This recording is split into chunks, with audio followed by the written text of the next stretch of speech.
Bonjour et bienvenue dans ce tuto, dans lequel nous allons vous expliquer comment transmettre et suivre l'évolution d'une facture électronique sur le portail e-facture.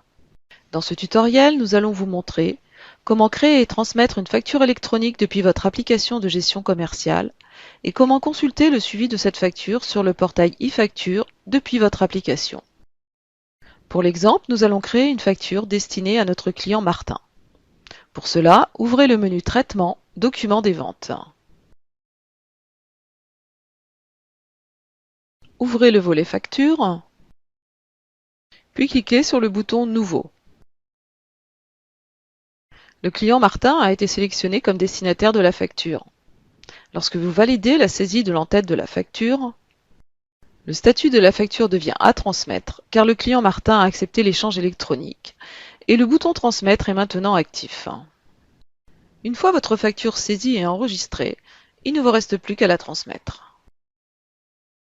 Si nous revenons sur la liste des factures, nous constatons que le statut de la facture Martin a évolué en transmise et que la facture a bien été mise au coffre-fort.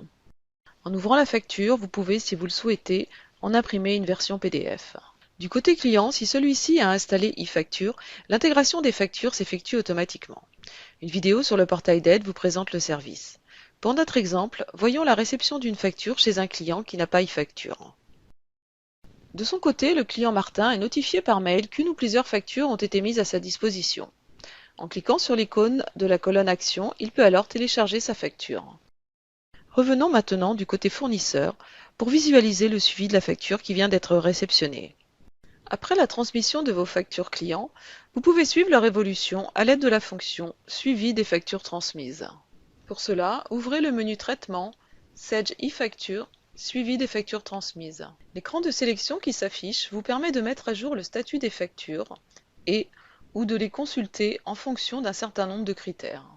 Après avoir effectué une mise à jour du statut des factures, cliquez sur Consulter les factures transmises. Nous constatons alors que le client Martin a bien réceptionné sa facture.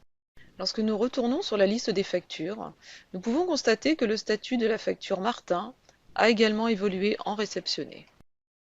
Lors de la création d'une facture destinée à un tiers inscrit dans l'annuaire Chorus Pro, des informations complémentaires obligatoires sont nécessaires. Si celles-ci ne sont pas renseignées sur la fiche tiers, un écran s'affiche, en création de facture, demandant la saisie de ces données.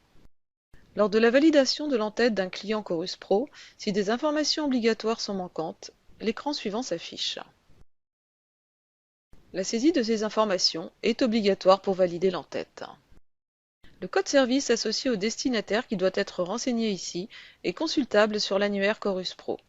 Cliquez ensuite sur Fermer pour enregistrer.